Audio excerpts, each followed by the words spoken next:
Ever wonder what happened to South African rugby? Let me see your war face. From winning a World Cup to Bullshit! You didn't convince me. winning another World Cup to You don't scare me. Work on it. To understand the ups and downs, let's get into it.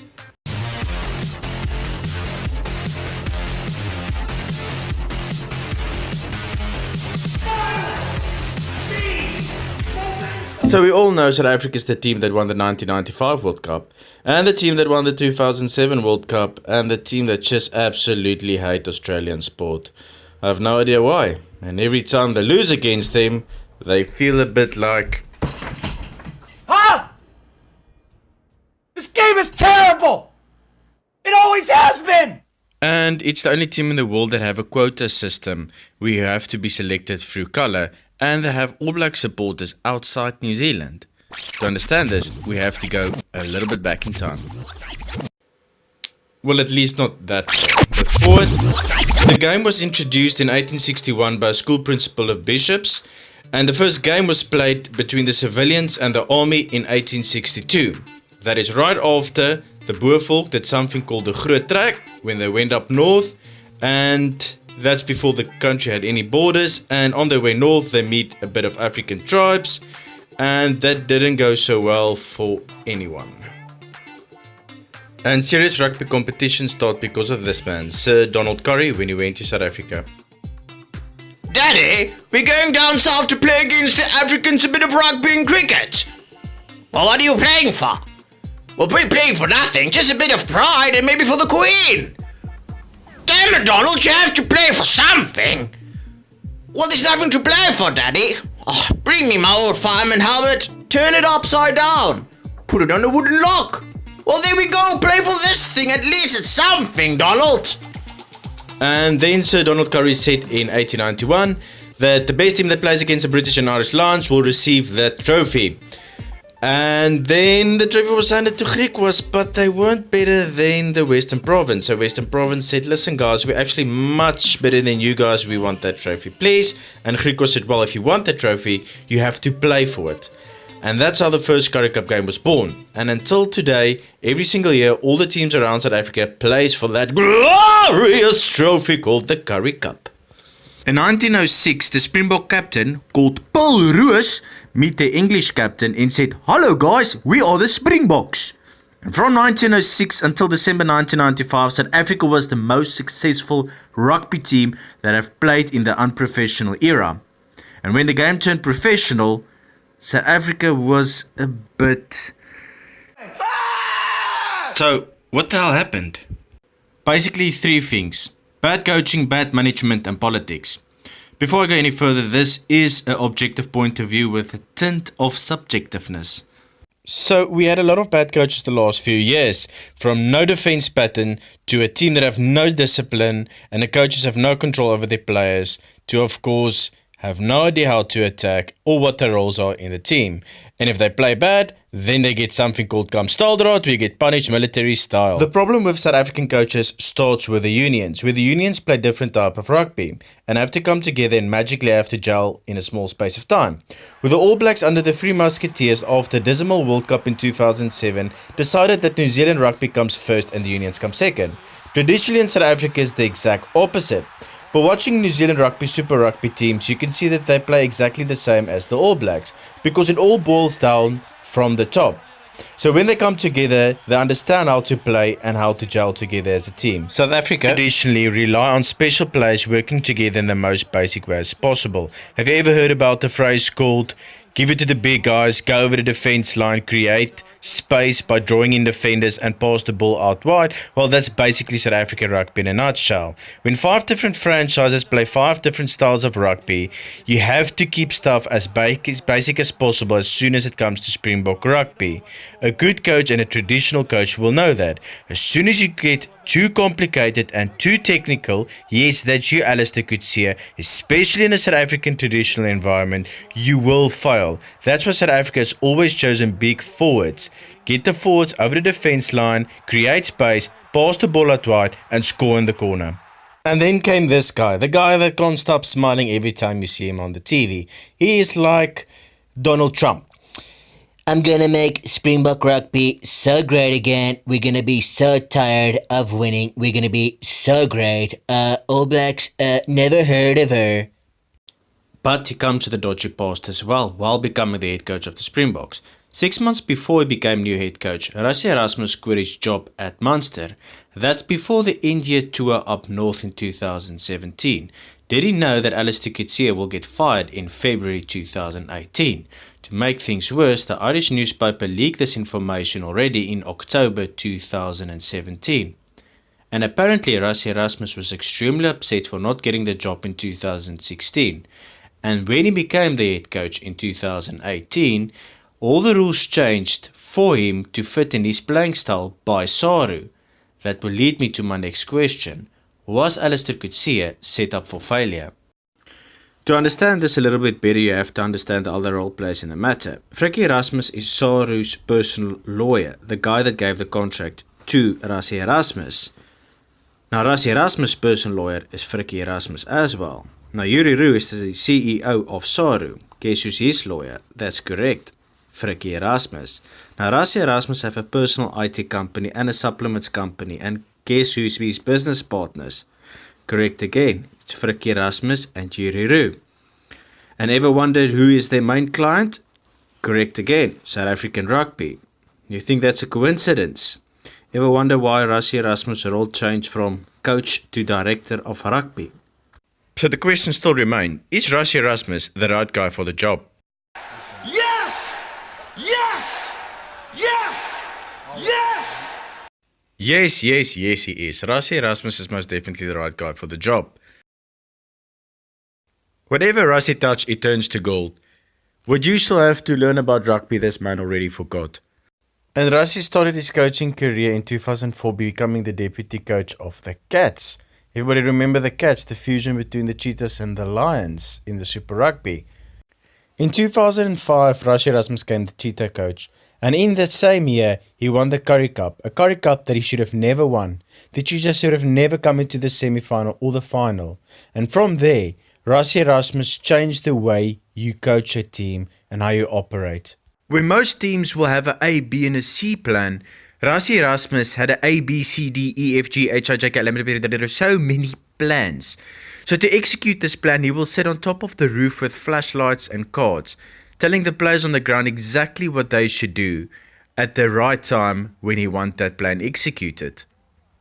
He changed his scrum halves into line-out jumpers. He turns his wings into flanks to make sure that the cover defense is covered for.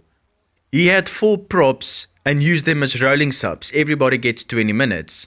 He basically did everything he possibly can to make sure that he wins the Currie Cup final.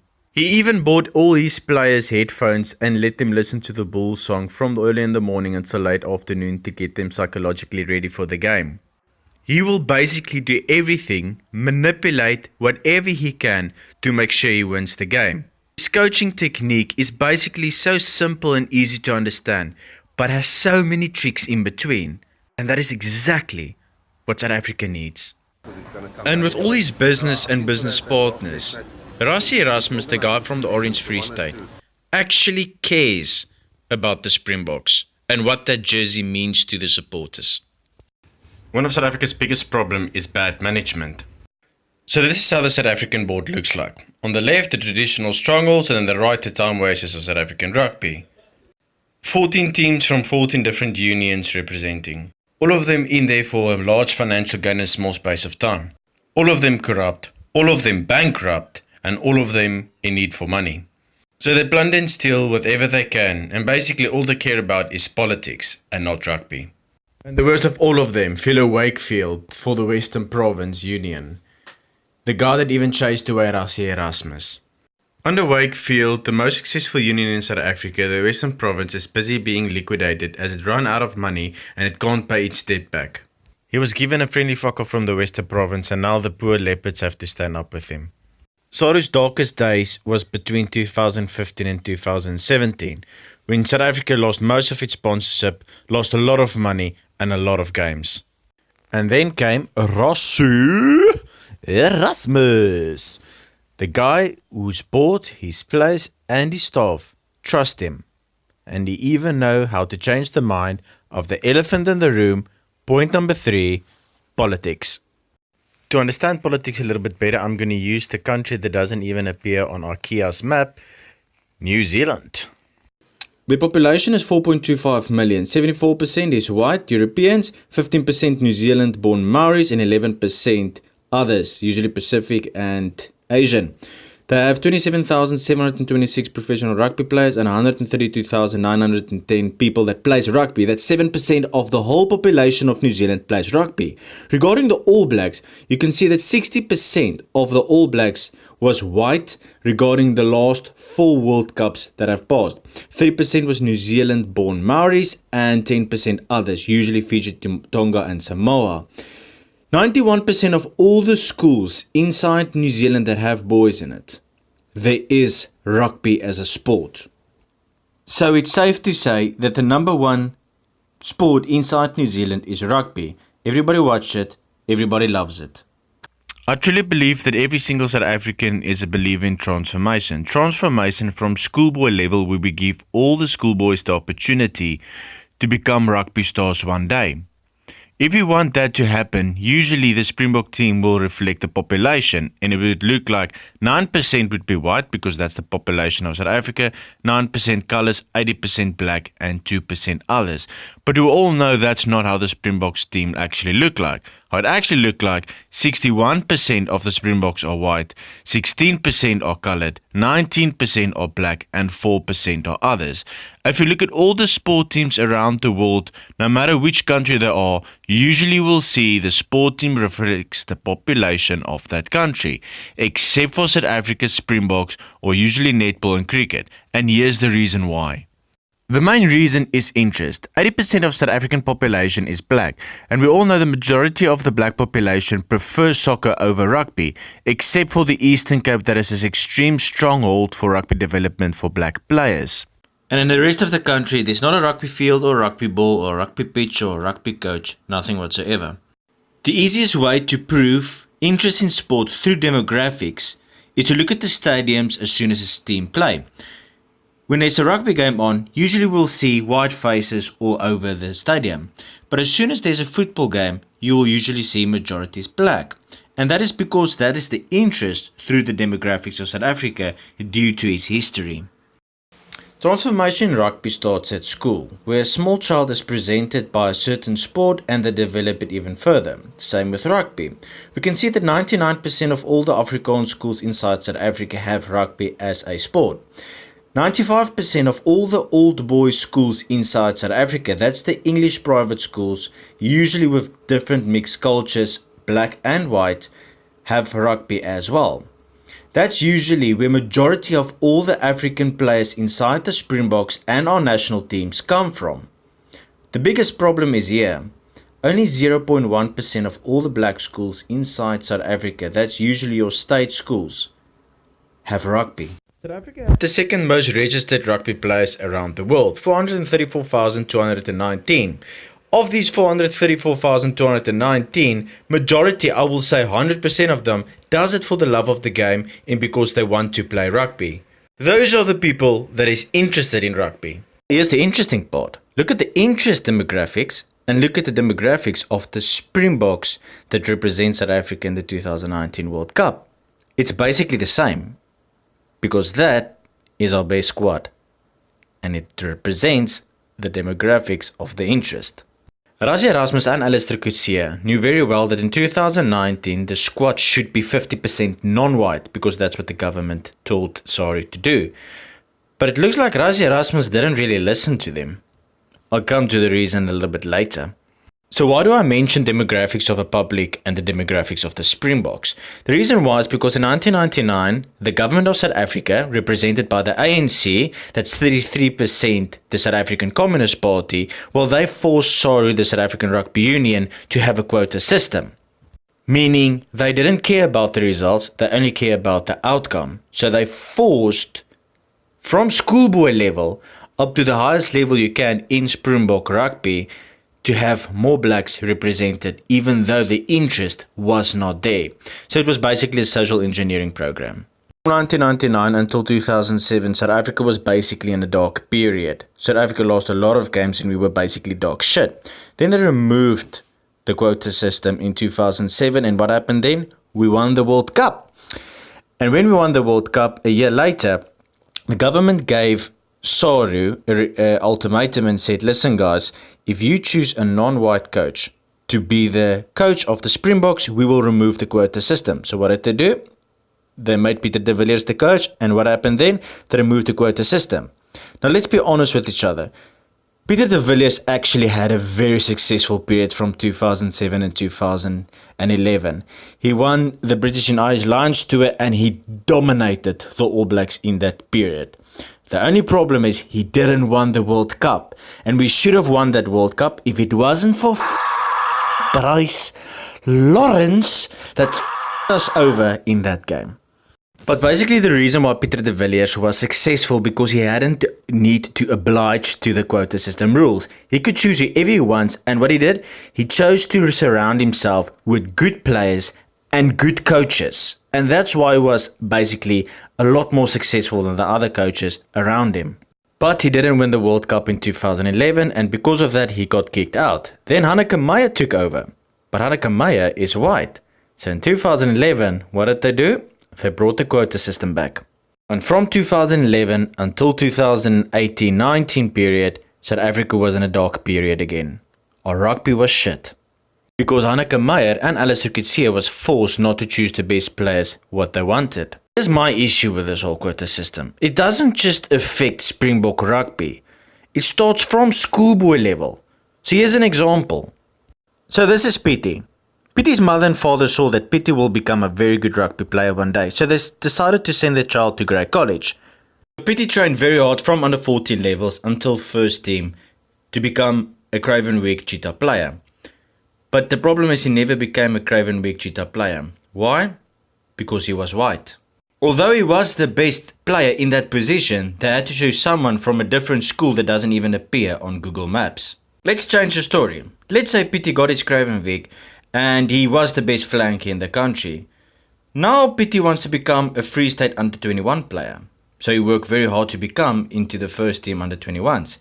But the problem is he didn't get it. Why? Because Pietie was white. Let's change the story again. Let's say Pietie did got in it under 21.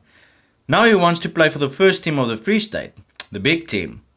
Problem is, he couldn't transfer from 21 until the Cheetah's big team because he was white. Let's change the story again. Let's say Pietie did play for the Free State first team. Now Pietie wants to become a Springbok. So he trains very hard. And the problem is, although he was maybe the best player in the position in the country, Pietie didn't get the job. Reason why? Because Pietie was white. The issue is, it doesn't just screw the Springboks, it screws everybody from the Springboks down to schoolboy level.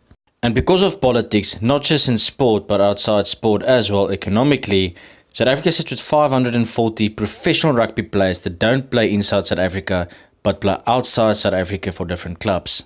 14 of them will go to the Rugby World Cup representing different countries than South Africa.